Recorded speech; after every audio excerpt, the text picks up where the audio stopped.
Whether it's Kroger's Simple Truth Turkey or mac and cheese with Murray's English Cheddar or pie made with fresh Cosmic Crisp apples, there are many dishes we look forward to sharing during the holidays. And Kroger has all the fresh ingredients you need to turn today's holidays into tomorrow's memories. Kroger, fresh for everyone. Choose from a great selection of digital coupons and use them up to 5 times in one transaction. Check our app for details. Kroger, fresh for everyone. With the new Chevy Silverado, you might be driving in this.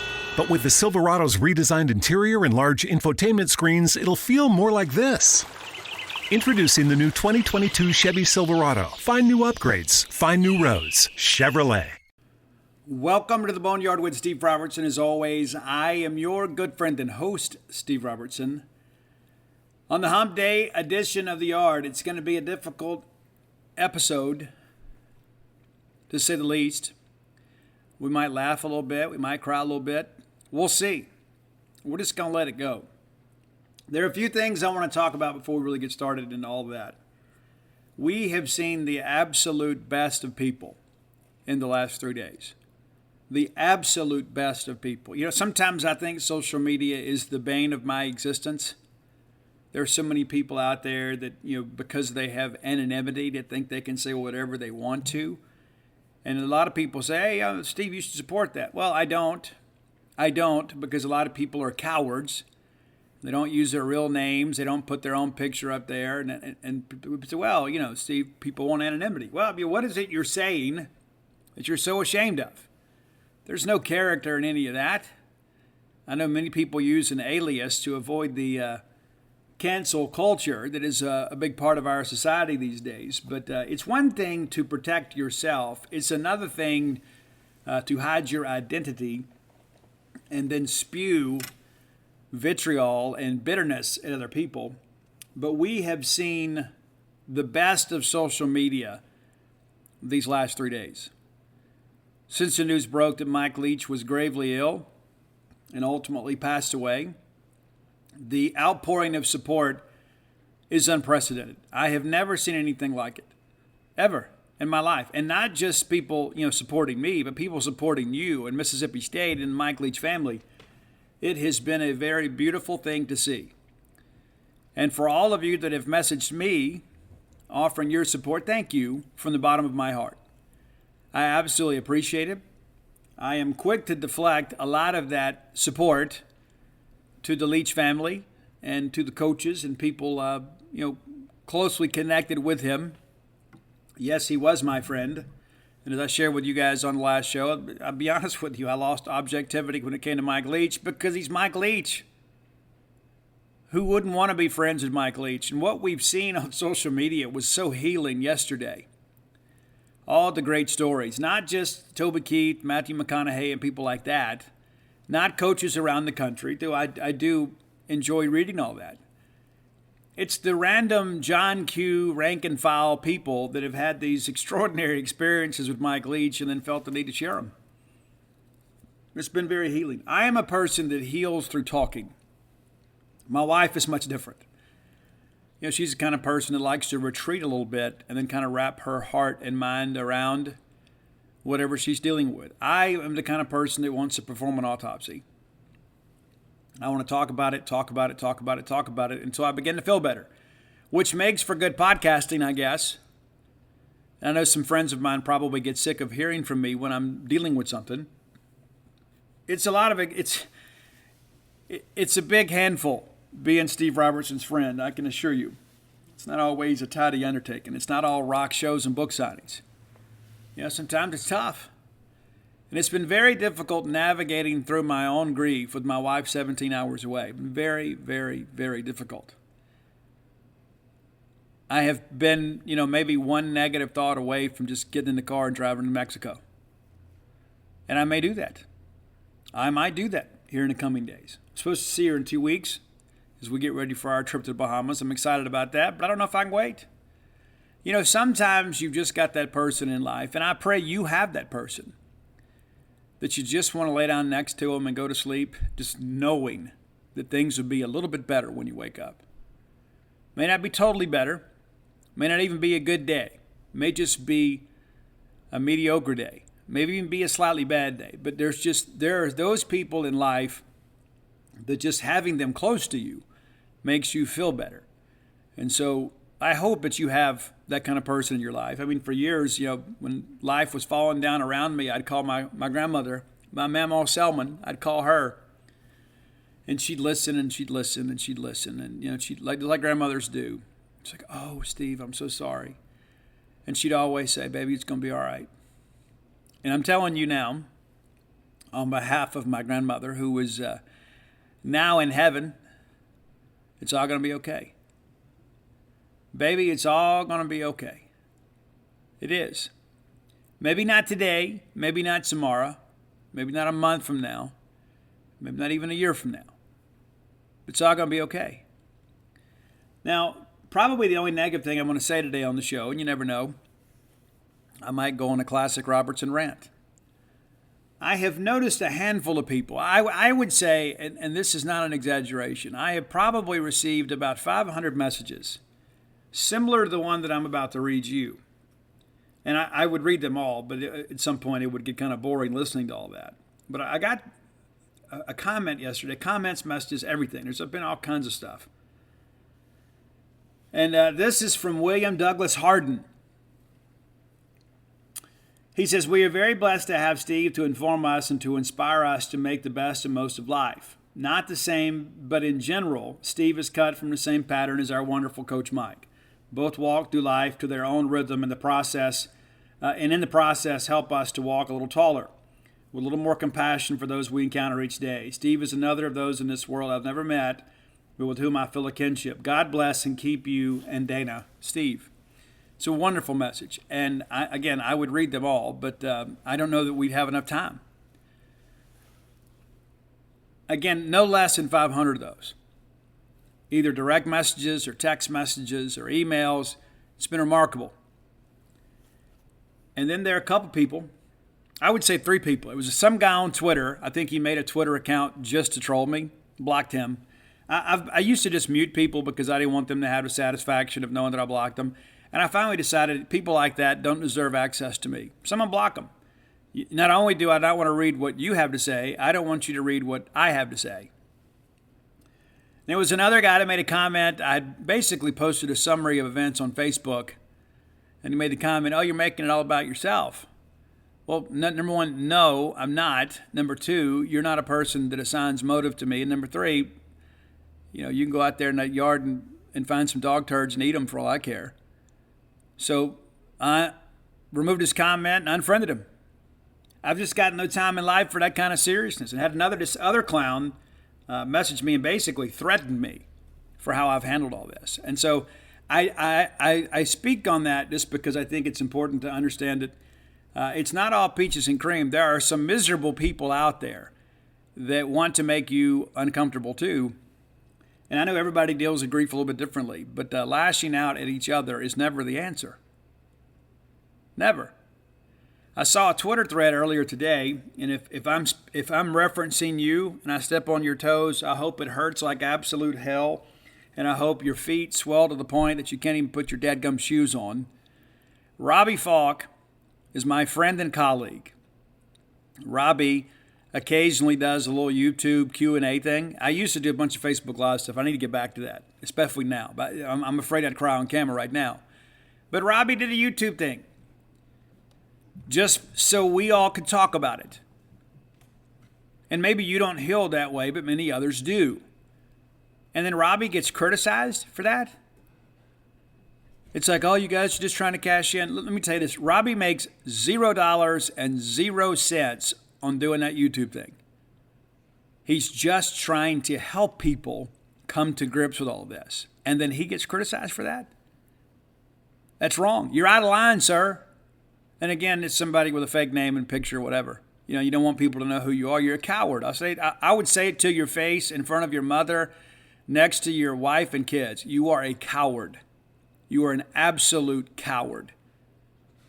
People are trying to find a sense of peace. People are trying to understand what is absolutely unexplainable. People are dealing with this the best way they can. and people don't need to be criticized for it. Now, are there some people out there that are trying to profit off all this? Yeah, probably.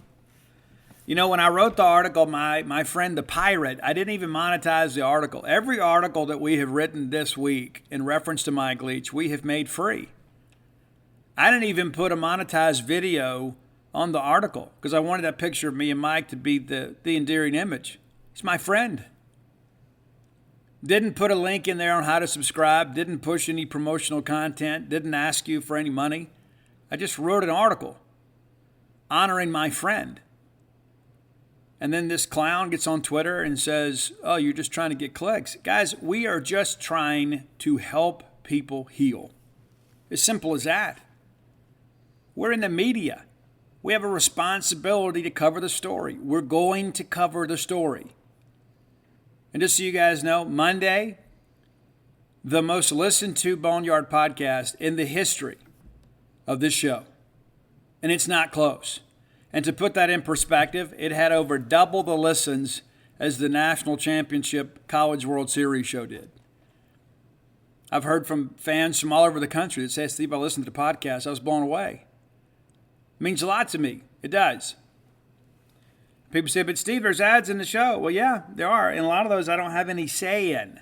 Kind of like when I write an article on 247 Sports, there is a template that I have no control over. And yes, they're going to put ads in the article. Anything I can do about that. I signed a contract with these people to host my show.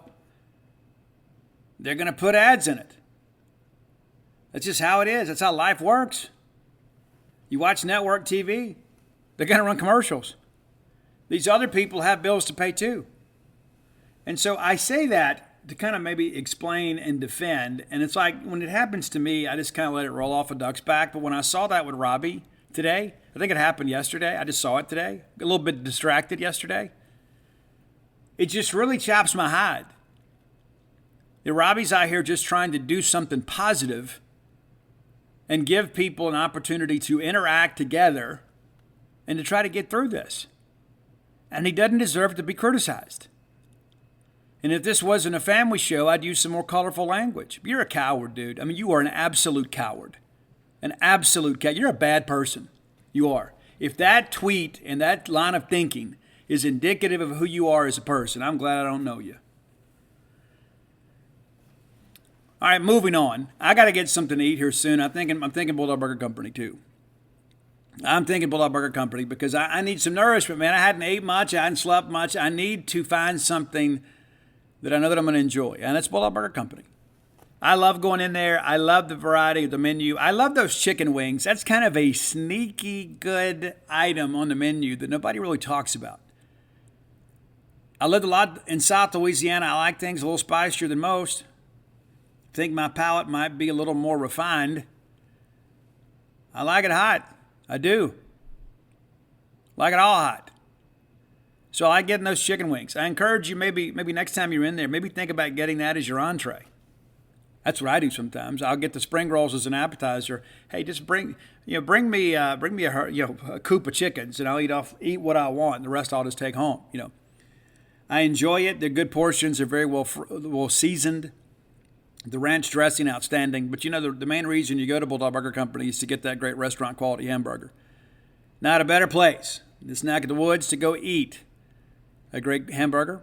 Bulldog Burger Company now with 3 great locations to serve you, and the menu the same. You can have the Bryant, the Lauren, the Pimentology, add bacon. That'll put some hair on your chest. The Mission, the Smokehouse. That's the Brian Haydad favorite, the Smokehouse. And get the chocolate shake to go. I'm a big proponent of dessert to go. I like a palate cleanser. I didn't ask that. I didn't choose that in life. But after I have a meal, even if I'm full, I have to have a little something. Just a little something to kind of make, maybe get a little sweetness. It's my weakness. Bulldog Burger Company, the place where people go to meet. M-E-A-T. All right, let's talk a little bit about kind of what's happened. Let me frame this up for you. We're not going to get into a lot of details. A lot of stuff's not for public consumption. And that's one thing that's been difficult this week is kind of weighing people's right to know is maybe wrong. Maybe that's the right sentiment but the wrong phrasing. You are shareholders in Mississippi State football, and so you feel like you need to kind of know what's happening. And so, yeah, there are some things you deserve to know because you love Mississippi State. But not everything is made for public consumption. Not all the details matter. And there are some people that, like I deleted a thread on genespage.com today. And so if you're the author of that thread and you want to know why it got deleted, it was me. And I just thought it was in poor taste. Well, now that it's over, what really happened? Well, it doesn't matter. It's not your business. It's not. There wasn't a crime committed. And at the end of the day, somebody else is passing, the details behind that is really not anybody's business. One of the things that we tried to do at genespage.com is kind of let you know the severity of the situation without getting into too much detail. We tried to have some class and dignity with all this stuff. And at the same time, fill your need for information. It's a very delicate balancing act. It is. And yeah, there are a lot of things that I was told and things that I believe that I didn't share. Because it's not important. At the end of the day, it's not important that stuff get out there. There's just some things that, and I read some articles. There was some people in the beginning that some reporters shared some things that were completely inaccurate, and there's no accountability for any of that. They can just go say whatever they want to say, and that's the end of it. And there are some other people that put some things out there. I mean, goodness, for 2 days, we had to kind of beat back rumors of, well, I understand Coach has already passed. And I had one guy, I won't tell you which reporter it is because he's not a journalist. I had one reporter said, hey, I understand Mike Leach has passed away. Can you confirm? I was like, that's not the information that I have. In fact, I just spoke to somebody that said that Sharon Leach said he was resting comfortably and he's in stable condition. It's a very serious situation. I guess unless something's changed in the last 15, 20 minutes, no, it's not correct. Well, I've got a good source on it. I said, so why are you calling me? Well, what do you mean? I said, if you feel so good about your source, go write your story. You're calling me because you don't know that you have a source. You're calling me because you want to go write a story. You're probably just trying to get ahead of the game. Well, I was calling you to confirm. We'll call it a university. I'm not confirming anything. It's not the information that I have. And then the next thing I know, it's on Twitter. And all these people are texting me, Steve, I got this text and this email and I saw on Twitter. It's so unfair, man. It's unfair. We all had a good idea where this thing was heading. We were hoping against hope. Hoping he would pull through. He didn't. But it's just disgusting how some people handled this. Let's jump out here. Well, I understand he's passed away. Well, and then he hadn't. He's still fighting for his life. And I'm sure his family wasn't on social media. They were probably attending to each other, as they should. But it's just so disrespectful, man. It is. It's like I didn't want to be right about any of this stuff. I wanted Mike Leach to make it. I wanted Mike Leach to be our football coach and back on the sidelines. And let's go to tackle an 8-game home schedule next year, a chance to win 10 games. That's what I wanted. And I understand that's selfish. I certainly didn't want to have to write a story about Mike passing away. Without the ones like you, who work tirelessly to keep things running, everything would suddenly stop. Hospitals, factories, schools, and power plants, they all depend on you. No matter the weather, emergency, or time of day, you're the ones who get it done. At Grainger, we're here for you 24/7 with supplies and solutions for every industry and access to product specialists ready to help. Call, clickgrainger.com, or just stop by. Grainger, for the ones who get it done. With the new Chevy Silverado, you might be driving in this. But with the Silverado's redesigned interior and large infotainment screens, it'll feel more like this. Introducing the new 2022 Chevy Silverado. Find new upgrades. Find new roads. Chevrolet. Moms are amazing at tracking down hard-to-find items. Library books, socks, you name it. But sometimes help is welcomed. Care.com makes it easy to find babysitters near you. Sitters with the experience and skills your family needs, like after-school pickup and homework help. You just post a job for qualified sitters to apply. And since all Care.com caregivers are background checked, you can feel confident about interviewing and hiring. To get the child care help you need, sign up now at Care.com. It's one of the reasons that I asked David Murray to write it, because I didn't want to. I didn't want that memory. I didn't want to have to sit there and cry on my keyboard as I wrote a story about my friend passing away. And yes, I have written some stories since then, and I've tried to make them more fond remembrances. I just didn't want to write about Mike passing away. So I was like, Dave, why don't you write this story? We were prepared. We knew what was happening. And as difficult as Sunday was, Monday was even worse. More details began to emerge. I laid my head on the pillow Monday night knowing that my friend was gone. And there are many of you that would say, well, Steve, why didn't you report it? Out of respect for the family. We were already made aware of the fact they were going to be releasing a statement the next morning. It's their news to break. It's their loved one. And as much as we all love Mike and feel some level of attachment to him, that's his family. That's their role in this process. And you have to respect that. And not just go put out some tweet. I mean, it's just like I could tweet out right now, the sun's going to rise tomorrow. And then the next day say, hey, I was right. And that's how this whole thing looked. But I laid my head on the pillow Monday night, knowing what Tuesday was going to look like and how difficult it was going to be for all of us. And that how our focus then had to turn to, you begin to focus on the living. You focus on Sharon and Janine and the rest of the family. And you focus on the coaches, guys like Mason Miller, guys like Darcel McBath that have spent just about their entire adult lives with Mike Leach at the top of the table, the guy blowing the big whistle.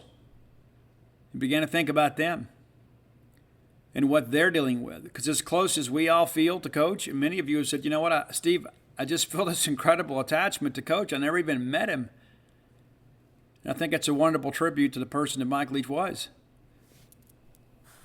He was the kind of guy that pulled you in. And as I said yesterday on Von Bomb, and I was happy to do that. In the past, I've not been agreeable to do that show. I feel like I owed it to Coach. I feel like it was the right thing to do. But the thing Mike Leach probably did better than any person that I've ever known is he never made anybody feel inferior. Ever. Now, he may go out there and just tear your tail apart on a football field. But he never made anybody who approached him feel like they were bothering him or they were a waste of his time. Ever. And my experience with him was not unique. You can see out there on social media how many people like, hey, I met Mike Leach at a restaurant one day when I was on vacation. He ended up buying our meal. Or I saw Mike Leach walking one day and offered him a ride, and he ended up sitting in my car for an hour and we talked about all kinds of stuff. It's like he always had time for you. And when he didn't have time for people talk about, oh, he's from Key West, it's going to be such a weird fit. It was a perfect fit. Mike Leach was probably the most perfect fit as a football coach we've ever had. Because Mike is just like us. Mike's a guy from Cody, Wyoming that grew up in a lower middle class family. They weren't people of privilege. His parents had to work for everything they had. He dreamed of playing college football at BYU one day. It didn't work out. But Mike Leach never thought he was better than anybody else. There's part of him, I'm sure he thought maybe he was a better coach, but he never thought he was a better person. I can't count the times that we would be in conversation and somebody would walk up. Sometimes it would be, a fat cat donor. Sometimes it would just be a fan wearing maroon. There are other times, we were at the Steel Complex one day, and this guy walked up with this big grin on his face, and he was just kind of waiting for Coach to look at him. And I said, hey, Coach, I think the guy's got a question for you. He goes, hey, buddy, what's going on? Hey, Bubba. And he used to say, hey, everybody was Bubba. Hey, Bubba, what's going on? He goes, Coach, do you mind if I get a picture so I can show my family? And Coach was like, of course, come on in here. And he sat there, and the camera wouldn't work or whatever, and it kind of drug on for a bit. Coach sat there the whole time with his arm around the guy, smiling, just waiting for the picture to be taken. And then after it was over with, he's like, hey, what do you guys do around here? And, it just so happens it was one of the guys that was doing some cleanup on campus. And Mike sat there and talked to him like, that he was Richard Ackerson or something. He spent a lot of time with that guy. It's impressive, man. And I began to think, what lessons can I learn from Mike Leach? And I've learned many. In the 3 years that we've been together? That's probably the most endearing one, is that every person has value and is worthy of your respect. He never kept people at arm's length. Never. I can't count how many times I would text him and say, hey, Coach, need to talk to you about this. He talked to you about that. And he'd just call immediately. He wouldn't text me back. Other times he'd say, hey, I'll be available this time or whatever. I'll call you then, or you can call me then, whatever. But he never blew me off. And again, my experience is not unique. He didn't blow you off either. You just didn't have his number. But if you ever interacted with Mike Leach, I know you walked away with a positive feeling about the experience, because it was important to him how he was viewed in the right way. He wasn't obsessed to the point that he was on Twitter searching his name to hear what people were saying about him. He did not want you to walk away from him having a negative opinion of him, because he understood that he was representing something bigger than himself, and that was Mississippi State. He was Mississippi State's football coach. And everybody's got these goofy pictures. You know, a lot of people went to the Neshoba County Fair, and he went, and he was late. They could barely get him out of the fair because he wanted to interact with all of you. He got to know so many of you. He was amazed by the fair and, you know, the pageantry of all of that, and seeing everybody having a good time. And here's something that I bet you don't know, and I shared this on the show earlier. When Mike Leach retired, he planned to keep his place here. Number one, he loved his house here. Loved it. His house butts up against a lake. He'd go swim in that lake. He loved his place here. And the plan was, after he retired, was to stay here, between here and Key West. They loved the community here. Loved the people here. Because it mirrored kind of what he grew up with. People that have a quiet dignity about themselves, people that believe in hard work, people that believe in family, people that believe in community. They loved it here. Mike absolutely loved Starkville. And that's not just lip service. I mean, you know, like there's times we've had coaches get up there and they talk about Starkville. And listen, Starkville is not for everybody. It's not. It's for me, and maybe it's for you. I love it here. I do. You know, I wish we had a Raising Cane's and maybe a place that you could go buy a decent shirt without paying too much for it, you know, but I love it here. It's home.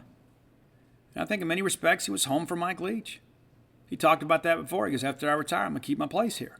Love my place.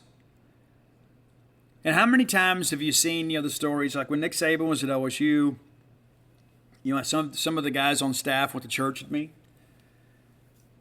They'd rarely make it to church.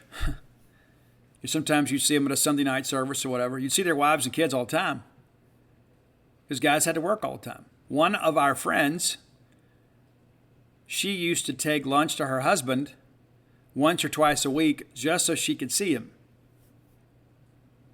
She loved her husband, wanted to spend time with him, wanted to make his life easier. She knew that he was working towards a greater life for them, and that's the sacrifices they had to make. Mike Leach was completely different. Completely different.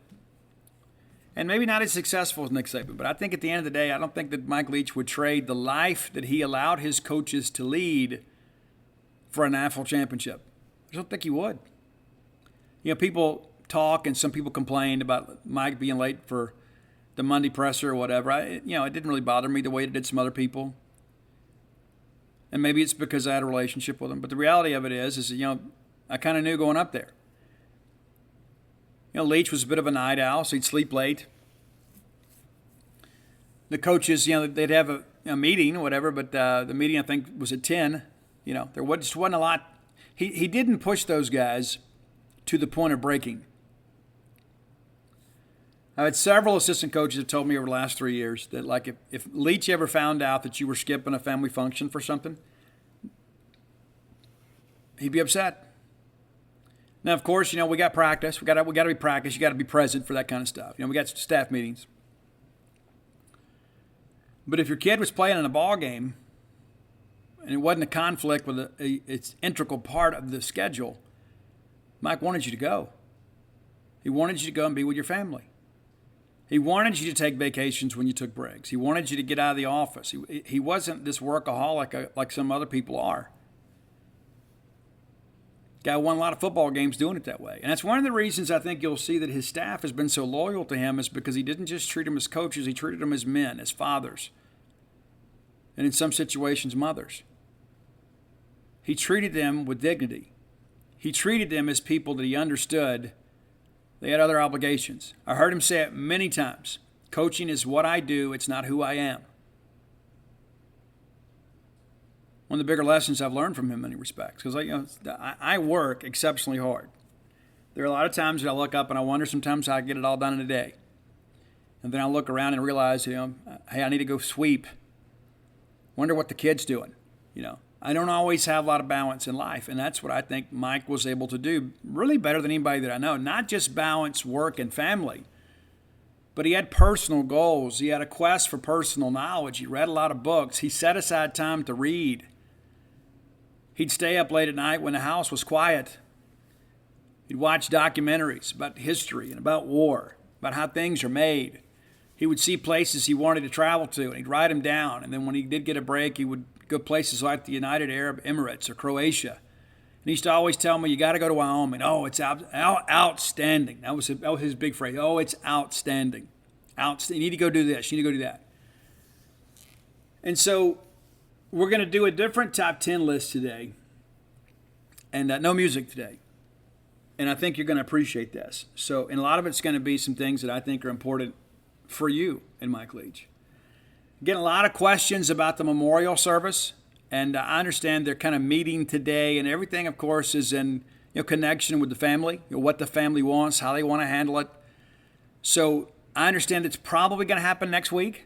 Could be early in the week. Don't know any details yet. A lot of people have said, Steve, what can we do? What can we do? We want to be there. We want to support Coach. I thought the earliest we could do it is Friday, because we have a basketball game in the Hump on Saturday. I just don't know if that's enough time, because you want to give people an opportunity to get here, because, again, it's Mike Leach. But I suspect it'll be next week. But I think you'll begin to see some details kind of emerge today, maybe latest tomorrow, because I know many of you want to come and pay your respects to Coach and also to be able to love on the Leach family. And that's an important aspect of this, too. They're part of the Bulldog family, too. It wasn't just Mike. And while Sharon Leach kind of flew under the radar a little bit, she's lost the love of her life. The wagon, she hitched her wagon, to Mike Leach and went on a lot of wild rides, a lot of wild places. And so we've got to love on her too. And again, I say our loss is significant. It is. It's varying degrees of significance, but what we're feeling pales in comparison to what the family's feeling. As I shared on Monday's show, and many of you have reacted very positively, none of us are guaranteed that bedside conversation on our final day. Nobody is guaranteed the opportunity to look around the room and tell each person how much they love them. So do that today, because you may not be afforded that opportunity later. I'm not trying to be dramatic here.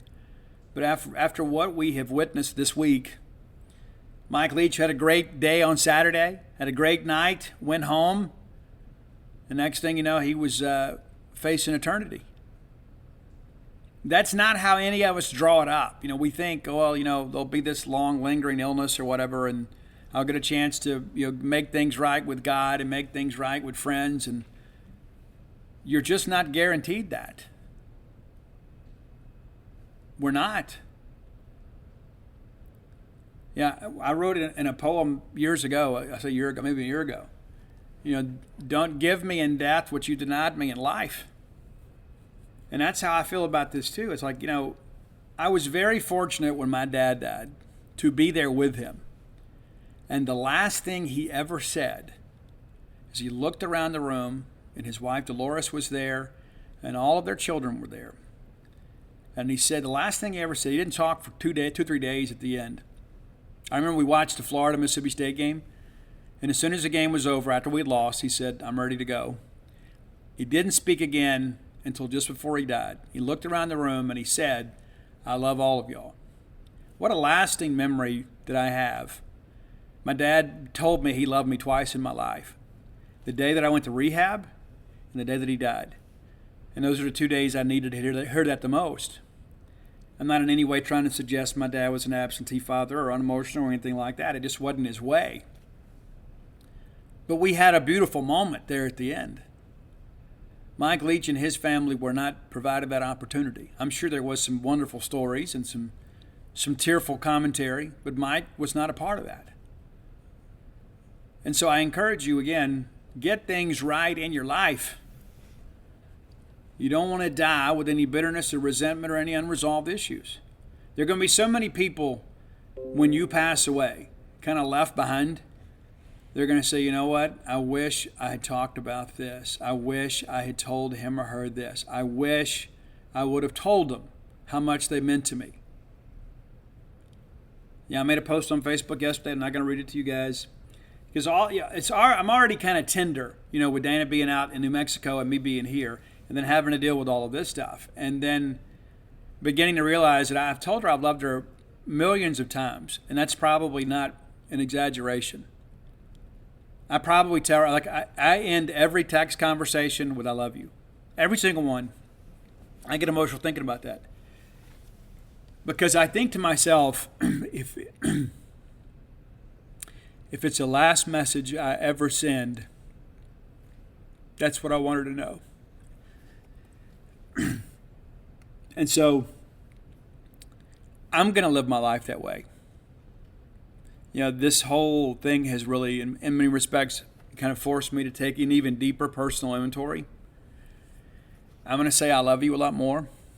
I'm going to forgive a lot easier. I'm going to offer forgiveness as often as I ask for it.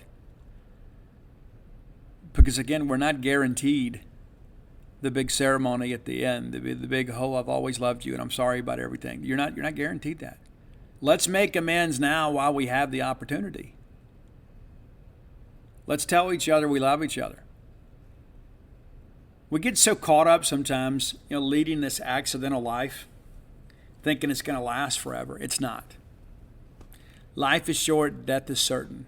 Love and live wide open. All right, time for today's Top 10 list, brought to you as always by closewithblair.com. Blair Chandler is my friend, your friend, a friend in the mortgage industry. It's a very complicated process. It's good to have an expert to kind of help you navigate through the choppy waters of underwriting. Blair can do that. Visit him at his website, closewithblair.com. That's C-L-O-S-E with Blair, B-L-A-I-R.com. His phone number, 601-500-2344, 601-500-2344. Call or text him today. Maybe it's time that you bought a house. Maybe you're thinking, you know what, I'm ready to put some roots in the ground, Steve, and I've never gone through this process. Blair's got 21 years of experience in the industry. Top 1% close ratio in the country, back-to-back years, works for Fairway Mortgage. It's not some subprime lender, not some fly-by-night mortgage shop that won't be here 6 months from now. It's a reputable guy doing a great job for a reputable company. Let him know you heard about him on the Boneyard. Again, at 601-500-2344, and he's going to pay for your appraisal. It's about a $500 value. How cool is that? Just by being a listener of this show, going to make it easier for you to get a mortgage approved by dealing with a closer and dealing with somebody that's been in the industry for more than 2 decades. Again, that's closewithblair.com. Be sure and check it out today. All right, no music today. We didn't do a top 10 list on Monday. We're going to do a different one today. I've had a lot of people that have reached out and said, Steve, what can we do? Want to be able to do something to honor Mike Leach. So I have 10 things here today. 10 ways that you can honor the memory and life of Coach Mike Leach. Number 10, it's probably good that we begin here. Continue to pray and support his family. Continue to pray for his coaches, his players, their families. Support them. Maybe clean up our social media commentary a little bit, right? Some of you may have some things you want to go back and delete. But at this point, that doesn't matter. That's behind us now. That's kind of the price of fandom, right? You say sometimes in the heat of the moment you don't really approve of. In hindsight, as cooler heads prevail, especially at a time like this. Listen, if there's any consolation, a friend of mine texted me. He's like, man, I feel so guilty about some of the things that I posted and tweeted about Coach Leach. You probably feel better knowing that he didn't read it. And he also didn't care about it. He understood that was the price of the job. You're going to have critics. Now, some of his assistant coaches probably did. And I think it's great that you feel guilty about that. But I can have relative assurance by telling you Mike Leach's life was not in any way impeded or impacted by your negative social media commentary. But right now, we need to be a united family and honor his memory and support these other people. And I hadn't spoke with many people because I haven't really felt like talking to other people because I'm always one negative thought away from crying, right? One good story away from tears on the cheeks. But I've traded some text messages with Dave Emmerich. I've talked to Mason Miller. I've had some interaction with some other staffers. Matter of fact, I went last night to the Starville Quarterback Club, and I really just wanted to be around our people and get away from this for a while and just kind of heal some. But there are a lot of people out there, it's like they begin to think about their own lives. What's next? And so like you immediately go from pulling for Leach to grieving for Leach to begin to thinking about your own family. We're paid through June, but what's after that? Are we going to have to pack up and move again? I mean, there's a lot to that. And so I encourage you, support those people because, again, their lives are changing. And like even if we make we're going to talk about potential coaching hire later in the show. There's no guarantee. There will be some attrition. There's no guarantee that everybody gets to stay or most people get to stay or anybody gets to stay. You don't know. And I understand that's the life you lead as a coach. But their kids and their wife, they got to deal with it too. Number 9, fly the Jolly Roger. Matter of fact, I have not put any bumper stickers on, I can't remember how many cars I've had in a row. I'm breaking my policy. I already went to Amazon and ordered a really cool Jolly Roger flag sticker. And my Mustang, I call her Ruby. And Ruby is about to get a tattoo. And I'm going to have a Jolly Roger sticker on her bumper. And I suspect for the rest of my life, I will fly the Jolly Roger on my vehicles in honor of Mike Leach. God made a tremendous impact on my life. I think it's a small thing that I can do. And I think it kind of identifies all of us among ourselves that we're still supporting the memory and legacy of Mike Leach. Number 8, I'm going to suggest you buy the Mike Leach merchandise. And I don't care where you buy it from. I think you should buy it from Campus Bookmart. But there's Mike Leach merchandise out there. I've seen it. Some of our local vendors have run out of the Mike's merchandise and the pirate flags and all that kind of stuff. I don't know if they restock, but I would encourage you to buy the Mike Leach merchandise and wear it and display it. Don't just put it up in a closet somewhere and get it out once every 10 years or so when you get ready to move. Honor his memory that way. Number 7, go to the ReliaQuest Bowl. Go there. I don't know how the university is going to honor him. I don't know if it'll be shirts or eye patches or pirate swords or cannonballs or whatever. I have no clue. But if you're on the fence about going to the game, go to the game. There's a big pirate ship out there in the end zone. It's almost like it's destiny. A lot of people have mentioned that. Go to the bowl game. I'll be in the Bahamas, or I'd be there with you. I'm a little bit torn, but the reality of it is I need to be with my family. My entire family has not been together in the same room for 2 years, and it's a shame. Been awfully busy. That's one of the things about this personal inventory that's changing. But go to the bowl game. Number 6, buy season tickets. Next year is going to be an emotional season. I'm sure the opening game will have a big ceremony for Coach Mike Leach. Probably do something to commemorate his memory at the stadium. It's going to be an 8-game home schedule. Should be a really good year for Mississippi State.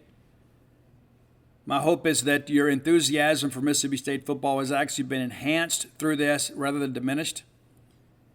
I know Mike Leach and Mississippi State would appreciate your attendance and your commitment. I read a great post on the message board just yesterday. I can't remember the gentleman's name.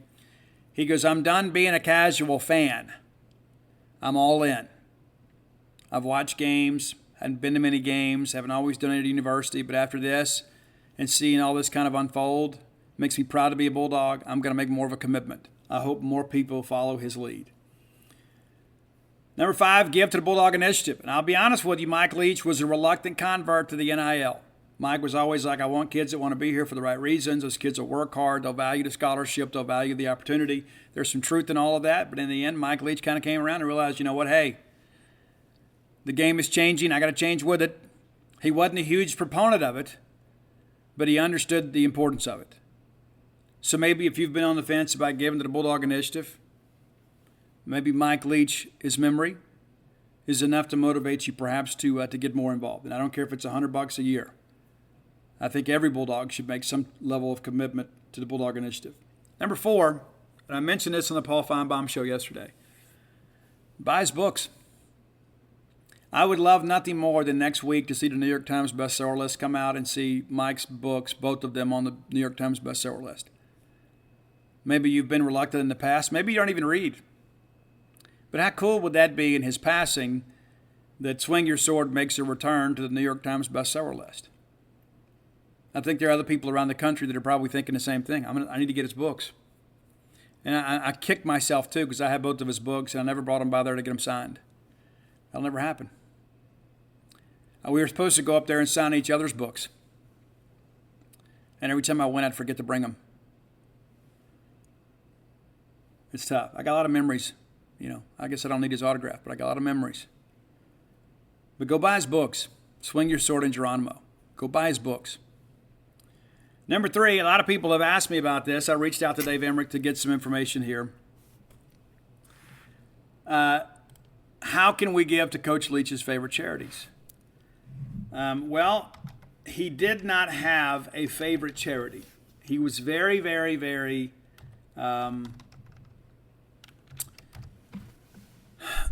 generous in many respects, but he was also a person that kind of spread the money around a little bit, and he was a sucker for charities, for kids suffering with illness.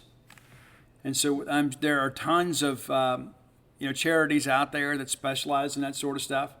So maybe pick one and give it Mike Leach's honor. Another idea that I had considered too is, Mike Leach, his first coaching job was he coached a middle school baseball team in his hometown of Cody, Wyoming.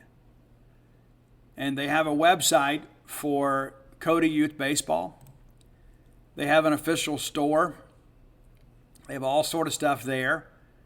And so I would suggest maybe make a donation to Cody Youth Baseball. Maybe if you're a sports fan and you think, hey, I want to honor Coach and do something kind of cool that's maybe off the beaten path, you can email them at Cody, that's C-O-D-Y, youthbaseball@gmail.com, and maybe ask them how to proceed. Say, hey, I want to donate some money to youth baseball in Coach Leach's hometown in his honor.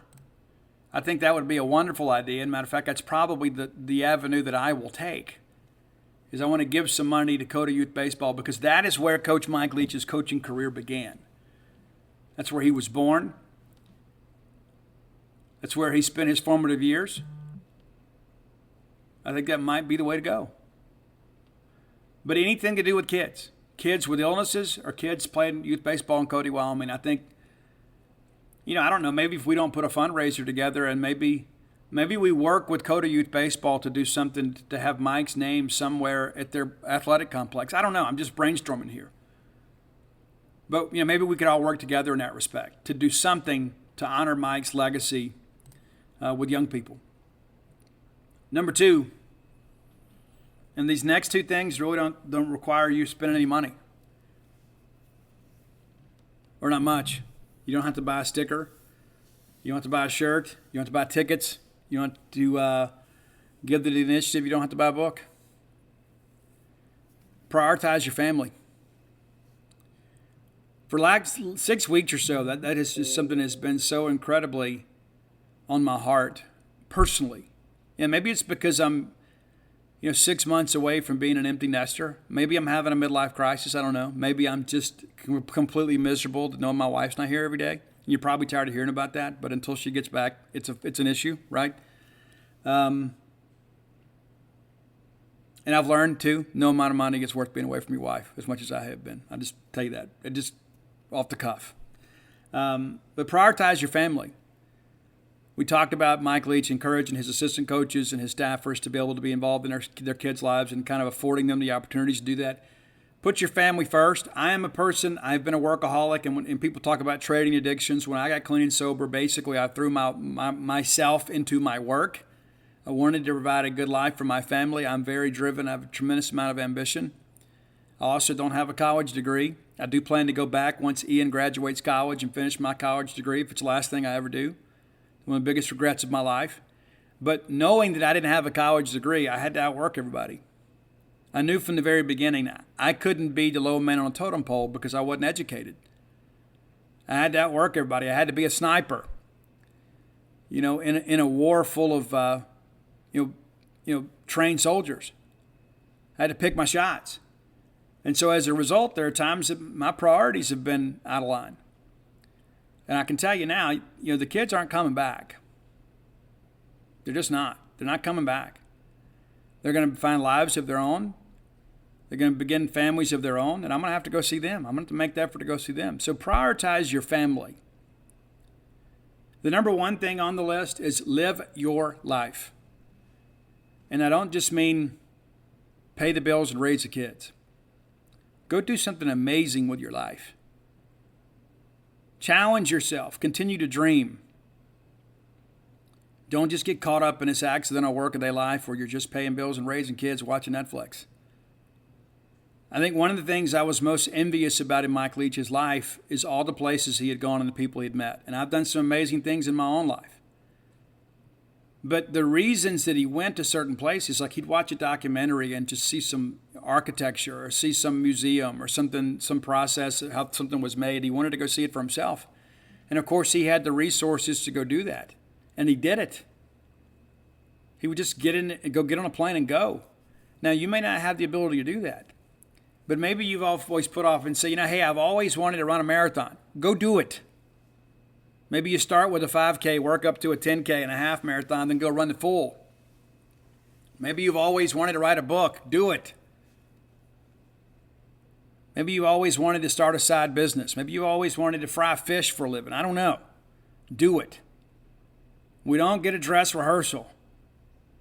And I tell you, when I look back at my own life, and my wife and I have got some difficult decisions to make right now about business and that sort of stuff, and not in relation to any of this. I'm in the process of potentially buying a franchise to open here in Starkville and then have her run it. I mean, I'm not getting any younger, neither is she. And so we've had some conference calls, done some due diligence. I'm not ready to talk about it yet. We're going to do some cool things. But every so often, she's like, oh, it's just such a commitment. I said, absolutely it is. Everything in life worth having is difficult. Everything.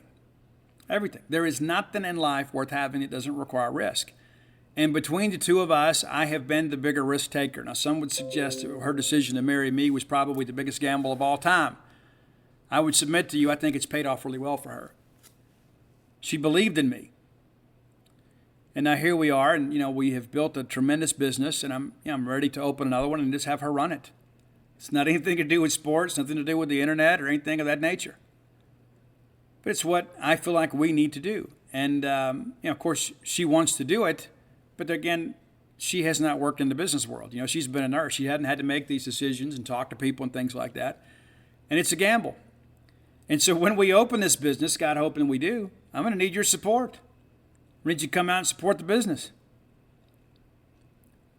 But I'm living life. And those are the things that I think about sometimes too when I take an inventory. What are the negatives in my life? Okay, now that I've identified them, what can I do to fix them? What can I do to change things? A lot of it requires a lot of prayer for guidance and leadership and direction. But life is short. Death is certain. There's no point going through this thing miserable. Because so many of the changes we need to make in our life are all within our own reach. And so, we're going to push through, and we're going to see about opening up this great business here in town. And I'm excited to tell you all about it. I haven't paid any money yet. I haven't signed any documents yet, but we've had some conference calls, and I'm excited to kind of push this thing forward. I've already reached out to a few people, and going to give her a comfort level with this, but we're going to get it done, and hopefully sometime next year we have a new business here in Starkville. It's unlike anything else. And she's so funny. She said, there are going to be people that'll come try the business just because of you. And I certainly hope so. But I'll tell you, I may get the door swinging, but she's the one that's going to keep you coming back because she's amazing. And so those are the things that I think about. And all of that has been reinforced this week. Dealing with all of this and seeing how things ended for Coach Leach. I know that that's what he would support. Not just for me, but for all of us. It's take risk. Do big things in life. Take great vacations. Pack the car. Go make memories. And not just the little stuff. Go do something amazing. Don't worry about the money. Worry about the memory. I want to thank Mike Leach for his positive impact on my life and how he continues, even in his death, inspiring me to be a better man, a better husband, a better father, and a better person. All right, next segment of the show brought to you by Campus Bookmart, a longtime sponsor of the show, a Starkvillian institution. I love Campus Bookmart. You should too. If you're unfamiliar with the place, let me encourage you. Get out there and make some things happen. Next time you're in town, go by and see their smiling faces, the most extensive collection of Mississippi State merchandise in the known universe. Bully Shop has been completely renovated. It's all upstairs now, no longer in a textbook business, which has allowed them to expand their selection of Mississippi State merchandise. Many of you still have some Christmas shopping to do. There's 11 days left until Christmas. I would encourage you to frequent Campus Bookmart. Go by and see them. If not, visit them on the World Wide Web at campusbookmart.net. And by being a loyal Boneyard listener, we'll give you a phrase that pays. That is BSR, which stands for Beautiful Steve Robertson. And that gets you free shipping on all orders over $50. Any order less than $50, absolutely incomplete. I think maybe I said that wrong. It's $75. It's stuck in the brain. Let me correct that. I was thinking about the next topic. But promo code BSR, free shipping on all orders over $75. I can't go back and fix it. Life is linear. So again, campusbookmart.net, promo code BSR, get you free shipping on all orders over $75. Been saying the other amount for so long, sometimes it gets imprinted on the brain. All right, so I tweeted this out earlier. We have getting some reports that there are some third parties acting on the behalf of other programs, and I have not been able to substantiate this yet, but I will just tell you that I have heard it from enough people, independent of each other, that I believe there is some truth to this, trying to get some of your players just over 24 hours after they had to come to grips with the fact that their coach has passed away to enter the NCAA transfer portal. Now, I'm not going to take this sitting down. If you know anything about me, you know that I like to work through stuff. And sometimes we find evidence to support wrongdoing. And we are more than happy to report that on the show, on the website, or wherever else we need to. We went through all this stuff during the Ole Miss investigation. We went through this with the tampering stuff with Jerry and Jones. I'm not scared to talk about it. I'm not scared to get out there and dig and talk to people and do the grunt work and do some real journalism. We can all do fast food journalism and just kind of write game previews and game recaps and that kind of stuff. It doesn't require a lot of special skill to do that. But sometimes you got to get your boots dirty. I'm not scared to do that. I'm from South Mississippi. It's what we do. And so I am aware of this. Again, I have not been able to substantiate this. I have had, again, some credible sources tell me that some players have been contacted about getting in the portal. Now, there is an element of tampering that goes along with everything, right? I mean, it's always a trainer or a mentor or a fake uncle or whatever. There's always somebody that's out there trying to get some ill-gotten gain from every bit of this. There's always that. There's always somebody that'll call another school and say, hey, if so-and-so goes in the portal, would you guys be interested? I can't say that I'm against that aspect of it. But when there are other people out there shopping players and saying, okay, well, hey, Mississippi State offered them X $1,000 in NIL money, what could you do? If you can beat that, we'll get them in the portal. And there are other people out there that are saying, hey, I think I can get so-and-so to go in the portal, and again, to get something for themselves. And so I'm coming to you if you are aware of anything. And again, I've got some preliminary information Don't have much in the way of evidence yet, but if you hear of anything, the DMs are open. I don't mind making a phone call. I don't mind doing something that makes people uncomfortable. I don't. I'm not the least bit concerned about that. And I know that, there are people that will come after me on Twitter for whatever that's worth. Oh, but Steve.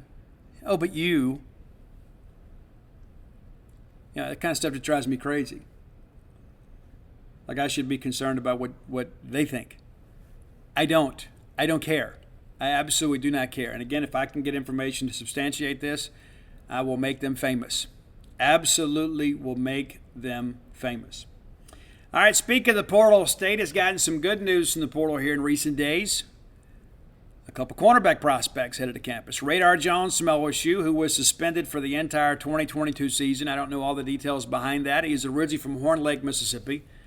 State recruited him extensively throughout his high school career. His final two were LSU and Ole Miss. He ultimately chose LSU. Hasn't played a lot down there. Took an official visit to Mississippi State last weekend. Is now headed to Starkville for his college career. Excited about it. And then moments ago, former Miami cornerback Kamari Rogers, who redshirted this year as he rehabbed from an ACL injury. And again, I've got some concern about that. The guy's a very talented player. He's from Holmes County Central. But he's had some knee issues. But from what I understand, he is now back to 100% health. We thought we had a chance to get him late in the process before. So now you have two Power 5 corners that have limited Power 5 playing time, but a lot of Power 5 potential, now part of your program. And Darcel McBath was the guy that kind of got beat up for a while for recruiting efforts. In the beginning, we recruited some guys, we committed some guys, we ultimately dropped some guys, ended up getting some guys that didn't play. But now we have completely revamped that cornerback's room. And now you've gone out and gotten two former 4-star corners, again with limited experience, now to be a part of your room. Emmanuel Forbes entering the draft. Martin Emerson went in last year. I suspect that Camryon Richardson will be part of the 2023 declarations. So I think you're going to have 3 consecutive years where you have an underclassman enter the draft and ultimately get drafted and signed with an NFL franchise. And so suddenly, State is beginning to sign, develop, and produce NFL prospects at corner, which makes Darcel McBath and Mississippi State an attractive destination. And you say, but Steve, we're getting these commitments with all this. We don't even know who the head coach is going to be. Well, I think there's a couple reasons why. Number one, Mississippi State is great. But number two, my hope is and my belief is you're going to have some level of continuity on the staff. And we're going to talk about that in the final segment of the show. But the reality of it is these are two very good players. Mississippi State, I think, will probably sign 27, 28. Probably going to have a couple more guys leave post-spring. But things are shaping up. We needed to go out and attack the defensive secondary in the portal. We've done that. Probably need to go get a productive safety somewhere. MJ Daniels was a name that a lot of people were familiar with.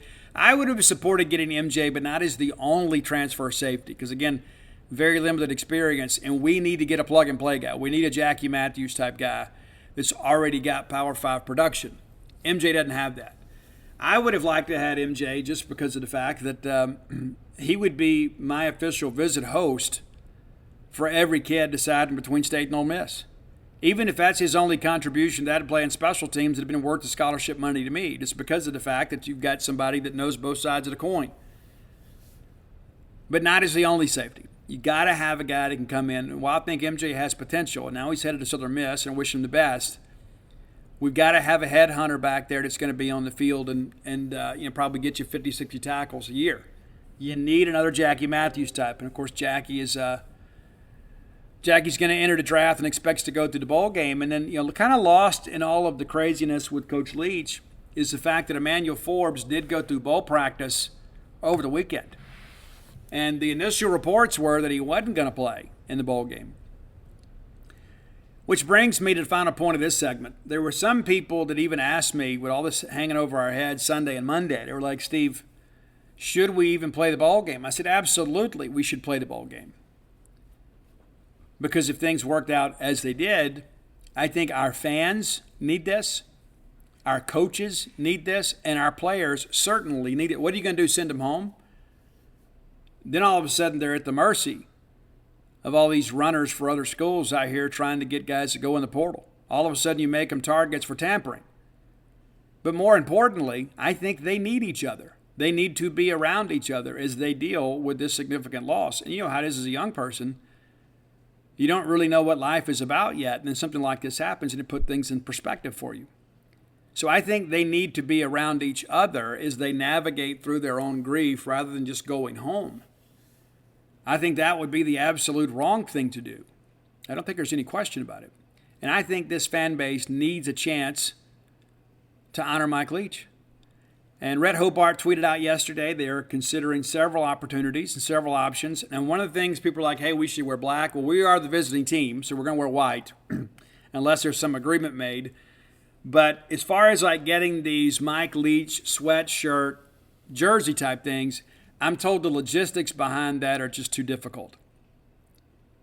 And somebody would say, well, well, Steve, you can find somebody that'll make them for you. Adidas certainly, if you pay extra, you should get it done. I'm just told that it's so difficult to get all those jerseys made because they're all custom, right? They're all tailored. You've got names on the back and that sort of stuff.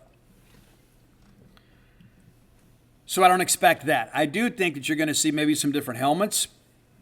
I think there'll also be some swag for fans. And one of the things that some of our fans have suggested, and I support this, I think if you can find a Mike Leach shirt or you can find a Jolly Roger or you can find some pirate garb, wear it to the bowl game. Do something to celebrate Mike Leach. Because, listen, there are going to be a lot of people watching this game because of Mike Leach. Because he is gone. They're going to be pulling for Mississippi State. They're going to be pulling for our players. This is a chance for us to kind of put our fan base on display and our program on display. And even though the reasons for that are negative, we can make a very positive outcome. I think it's one of those things, too, you look at and say, what can we do to honor Mike Leach? And that's one of the reasons we had this top 10 list today. But if you're going to the ball game, let's get festive. I've read some other boards, too. I've got some other SEC fans that live in Florida that have said, I'm going to buy tickets and go to the game. So, again, I think you should go, too. But there are a lot of people that are locals down in the state of Florida that have maybe kind of stayed away. As I just got a message from one of our football parents, says if you get any evidence of any poaching of our players, you let me know. Absolutely will. But I don't think everything has to be university-led. You know what I'm saying? I don't think we should have to wait around for the university to say, okay, everybody wear an eye patch or everybody get a Jolly Roger shirt. Or, we can do this on our own. We can do things rather organically at the grassroots level. We shouldn't have to have a directive in order for that to happen. I think it's important to understand that you, as an individual, can make your own decision how you want to honor Mike Leach. Maybe you get some shirts printed. I don't know, but there are a lot of things that you can do and that we can do to honor the legacy of Mike Leach that without having a university-driven agenda. And that's not in any way to be critical of the university. I just don't think you have to wait around. So maybe go get on Amazon right now. Maybe go to one of these Halloween costume sites, whatever they are, and maybe order you some stuff. Maybe we just all wear big hoop earrings like Jody Watley or whatever. There are plenty of things we can do. And I think that would be a wonderful thing. People have their own little personal tributes to Mike Leach. I know some people have suggested the Alumni Association should pass out stuff in the seats or whatever. I think it's a great idea. I just don't think we should rely on that. Because that's what will happen is somebody will show up down there and do nothing. Well, we should have done this. Okay, well, let's take some personal responsibility and say, you know what? I'm going to do this. Even if nobody else does this, Mike Leach mattered to me. This team matters to me. I want to honor our coach. We're going to be at the pirate ship. What better setting for us to give a send-off to Mike Leach? Be wonderful. Maybe get you a plastic sword. I don't know if they'll let you bring it in. But there are many things that we can do. And so I encourage you to be a part of that. Now, final segment of the show brought to you by Portico. I've told you guys before, if I was moving to Starkville now, I'd move to Portico. I would love to be that close to campus, just 1.1 miles away from the Mississippi State campus. That means more to me today than maybe it has before. When I was on campus yesterday, I thought, man, there's no other place I'd rather be than right here on campus, just kind of healing a little bit. This is a place that brings me a lot of a lot of peace, a lot of happiness. I'd love to be that close to campus. Maybe you would too. You turn off 82 on a 12, like you go on to campus, the very first ride is Pat Station Road. You go through that, and the four-way stop takes you to Portico. You can start with a 2-bedroom, 2-bath home and go all the way up to a 4-bedroom, 4-bath home. Whether it be your ballgame weekend retreat, your primary residence, or your future retirement home, they have a plan for you. Phase 1's completely sold out. Phase 2, under development now. Many of those homes are sold, but there's still room for you. There's still some lots available where you can pick out a lot and then have a say in your house plans, because maybe you need a custom build. Maybe you want the big man cave. Maybe you want the bigger kitchen, right? Maybe you want several amenities that aren't just normally part of the plan. They can accommodate you with that. So reach out to our friend Brooks Bryan, 601-416-8075. Again, 601-416-8075, and make Portico your next move. All right, so where do we go from here? That's the question, and I'll be honest with you, it almost feels disrespectful to Mike Leach that, it's just been 36 hours or so since he passed away, and we're already talking about the next step. But I do know this, that Coach Leach understands it's a business. Guys, we're a week away from the December signing period opening.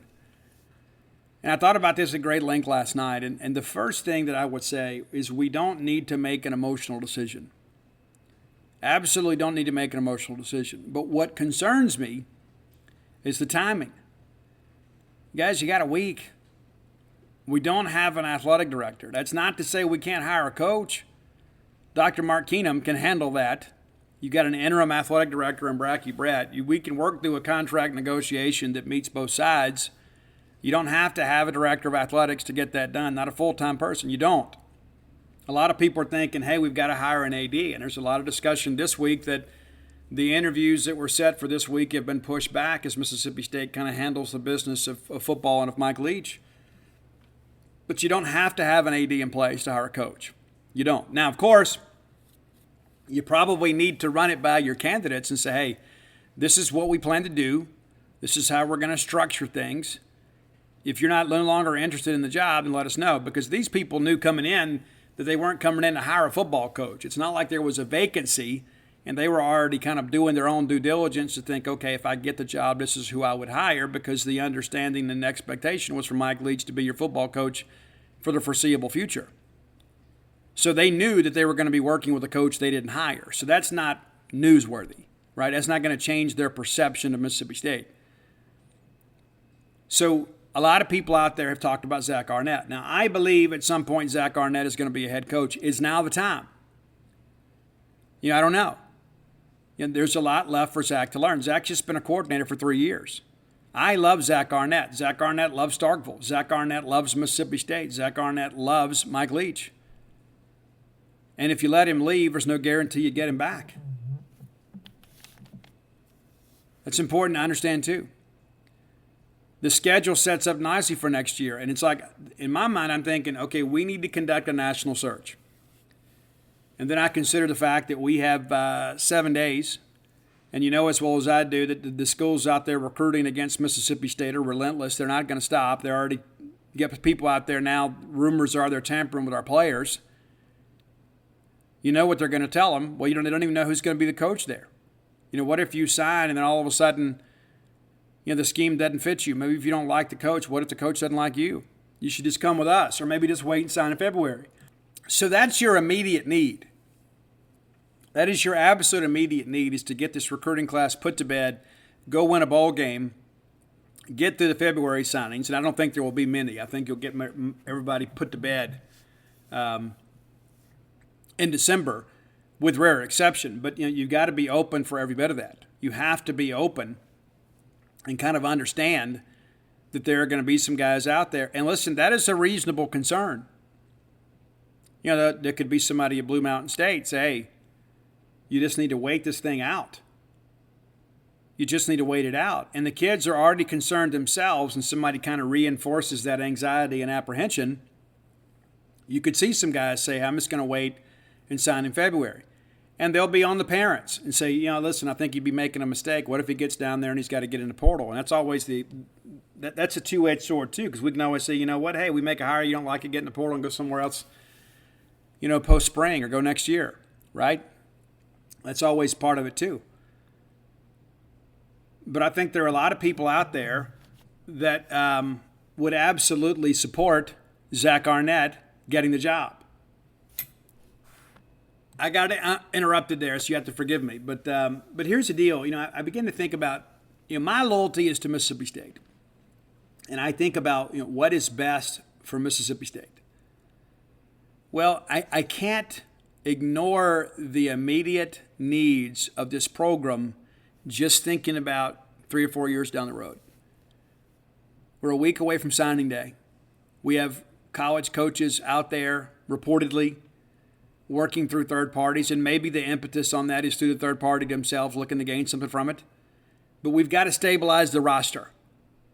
We've got to get this signing class to bed. And I wish we could go out and conduct a national search, but how do you do that in a week without an athletic director? Because, what coach out there, what coaching candidate right now is like, yeah, I'll take the job. Who's my boss? Oh, we don't know. It complicates matters. It really does. Just like the players is like, yeah, I'm gonna go to Mississippi State. Who's my coach? Oh, I don't know.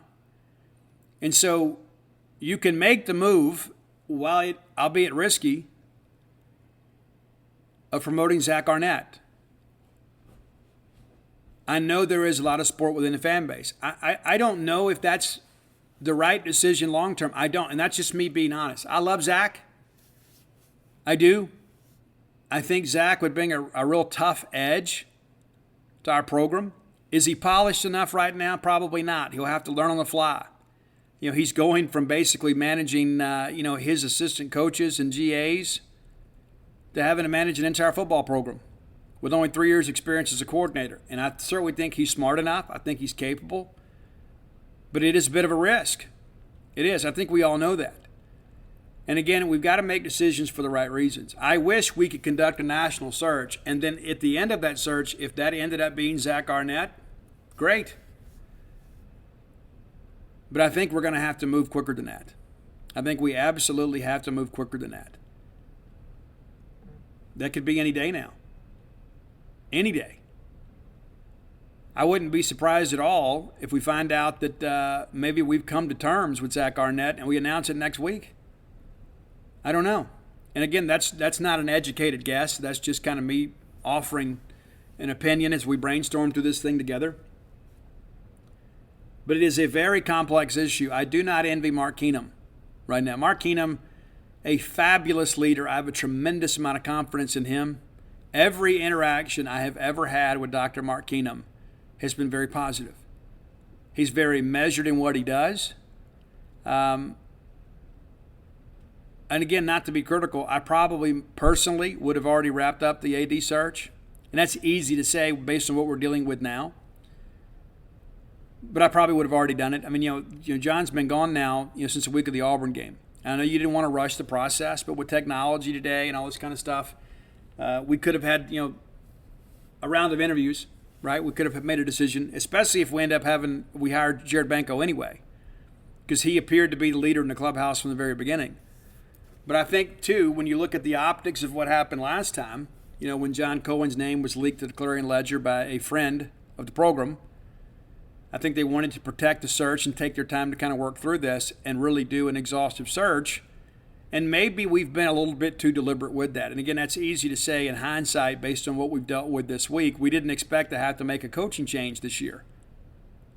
And the thing that I worry about, too, is what's left in the talent pool that would be a good candidate for Mississippi State. Our talent pool has already kind of been rummaged through. We're not going down the dirt cheap hoping to find something that doesn't have smoke on it, right? We're a big boy program. We need to be able to get a big boy coach.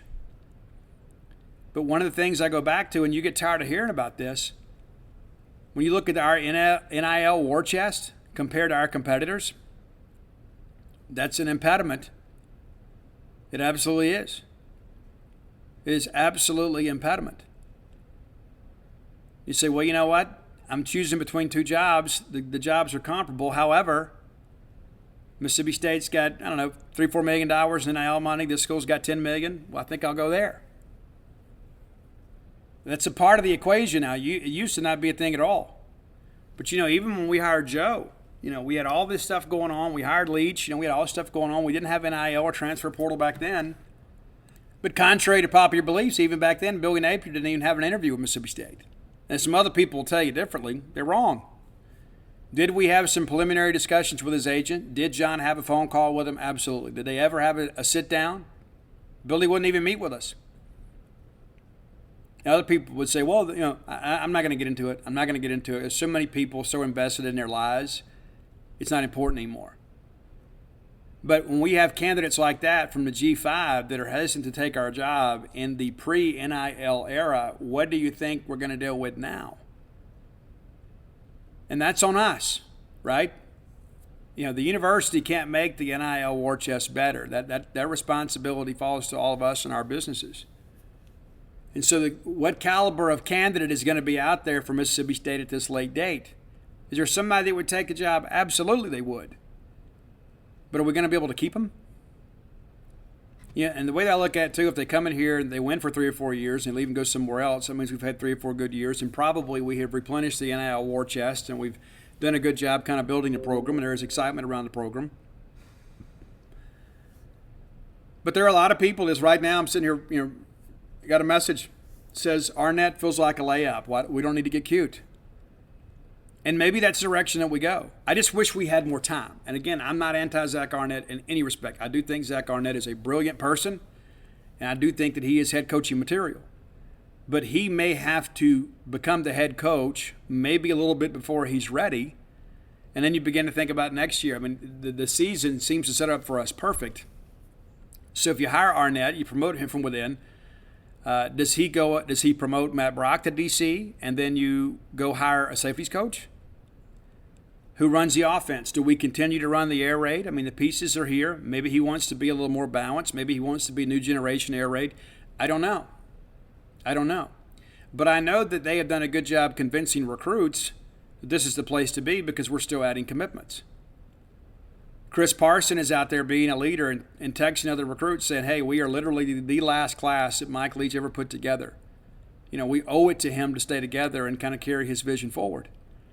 And so, again, there are just so many moving pieces to this. I think it's, maybe the easiest thing to do is to call Zach Arnett's agent up and say, hey, let's get a deal done. And let's get this thing announced so we can get into signing day. And, again, you probably protect yourself, again, by not having some huge buyout, right? Maybe that's the way to go. I'm going to support whatever we do. And the thing I thought about, too, is like, you look at Jared Benko, right? Well, Jared hired Helton, former USC coach at Georgia Southern. So does that become a package deal? Do you just say, okay, listen, we're going to bring in an offensive-minded head coach. Zach will make you the associate head coach, and we'll give you some more money, whatever. Is that an avenue that we pursue? Possibly. They clearly have a working relationship. But I just don't think we have the time to work through a talent pool of coaches that has pretty much been drained due to all of jobs. Because, how many people, like you look at Georgia Tech, they fired Jeff Collins, 4 games into the season? And they had to go get a seasoned offensive line coach to be the head coach. Not that he won't do a great job, he might. But the reality of it is that Georgia Tech, with their resources, they had all this time and then didn't make the splash higher. You look around our league, you've got a lot of offensive-minded coaches. Maybe Zach Arnett would provide some different color. I admit to you I'm conflicted on it. I just wish we had more time. And again, if we had gone through an exhaustive interview process in maybe 30 days or so, and we arrived on the fact, hey, we believe Zach Arnett is a man to champion his program forward, I think everybody would feel a lot better about that. But I think under the circumstances, you're not afforded that opportunity.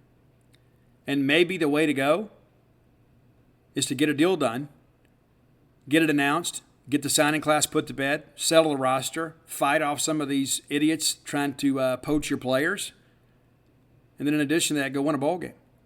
And you may have heard Illinois' defensive coordinator has accepted a head coaching job, will not coach a bowl game, nor should you expect him to. He's got to put a recruiting class to bed. He doesn't have time for all this stuff. He's moved on. Ryan Walters, he was a candidate for our job when he was at Missouri. So a lot of moving parts to all this. And it's so easy to think back, okay, well, we've got this, we've got that. You can't sacrifice a recruiting class. You can't sacrifice the roster. That's the kind of stuff that puts you behind the 8 ball for years at a time. There is no recruiting class that is worth a bad decision or a rush decision for a coach, though. It's important to understand, and this is what, a top 30 type class. It's not like it's filled with 4- and 5-star guys that are ultimately just going to pick up and go somewhere else.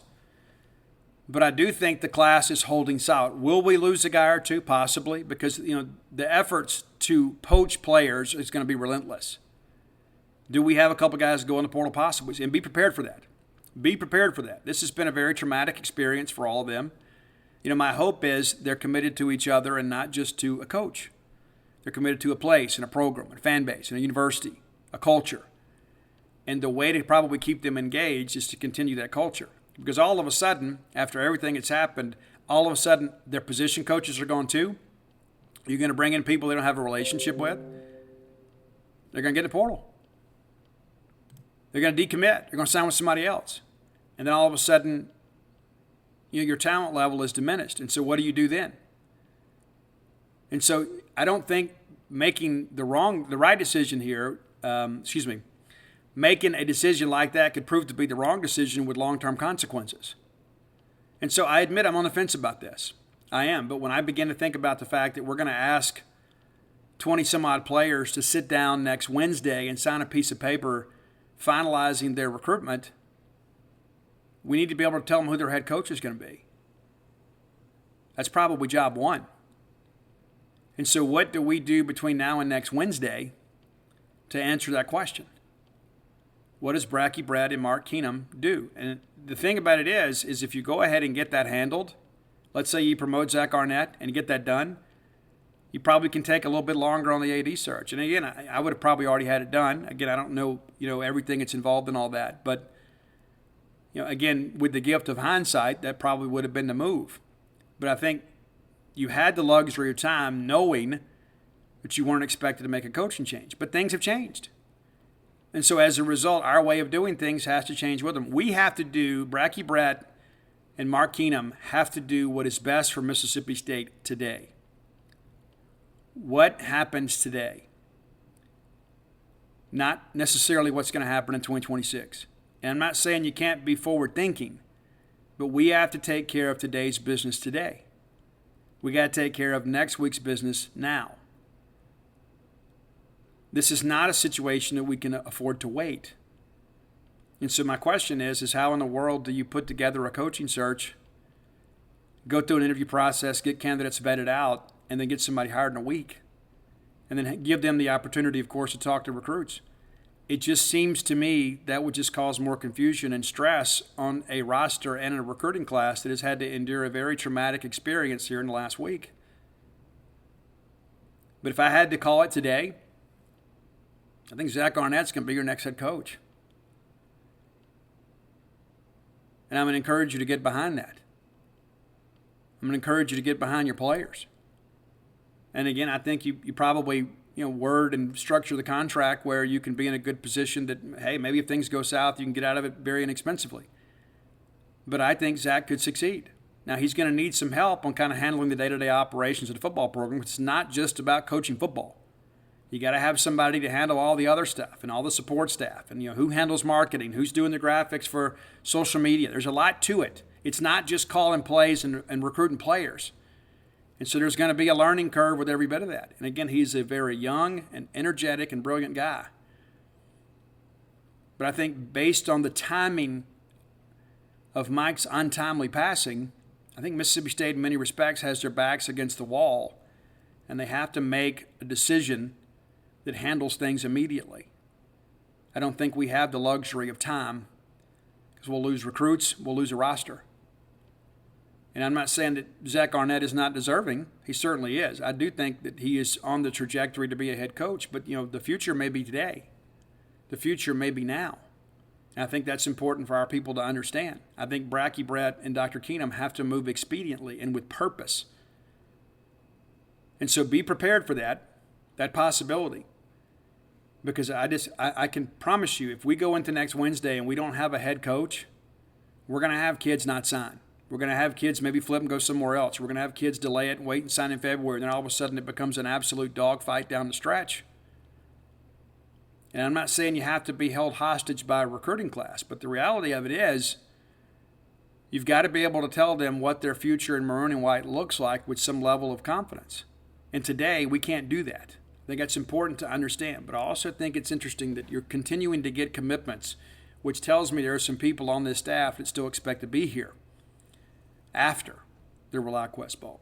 That's it for today. If you hadn't done so, go to dogpilethebook.com. You can order all my sports books there. You can get signed personalized copies of Dogpile, Flim Flam, Alpha Dogs, and Stark Villains. If you're looking for Bloomsville Leander, you can find it at Amazon.com at a reduced price, or you can get it through your local bookstore. And Stark Villains gear always available at starkvillains.com. I love you all. I appreciate all your support this week, and we will lean on each other and make it through this thing together. And as soon as we get details about a Leach memorial service, we'll share that with you. You'll probably hear about it before we have a show, but we will reiterate that. And if it's at all possible for you to come, please do so. But again, there are ways that you can honor and pay tribute to Mike Leach that are not university-led, and I encourage you to do that. Maybe we just start our own social media campaign, maybe on Fridays or whatever, and, maybe we all dress up as pirates. I don't know. Maybe it's a pirate's life for us. Who knows? But I don't think we have to be given direction. I think we can act as individuals and do some amazing things, not only to support and honor Mike Leach's family, but to support and honor each other and show the world that Mississippi State is a united family. And we may not always agree, but we always want what's best for your Bulldogs. Until next time, let's all live our lives in a way we make more friends than enemies, and people can see a difference in the way we live. You're the one who protects the flock, and that requires an eye for detail. Because when safety and well-being are on the line, it's the details that can save lives. Even when no one else is watching, you see everything. Grainger gets you, and we're here for you, and all the ones who get it done with a wide range of safety products and solutions, plus board-certified safety consultants here to answer your questions. Call, click Grainger.com, or just stop by. Grainger, for the ones who get it done. With the new Chevy Silverado, you might be driving in this. But with the Silverado's redesigned interior and large infotainment screens, it'll feel more like this. Introducing the new 2022 Chevy Silverado. Find new upgrades. Find new roads. Chevrolet.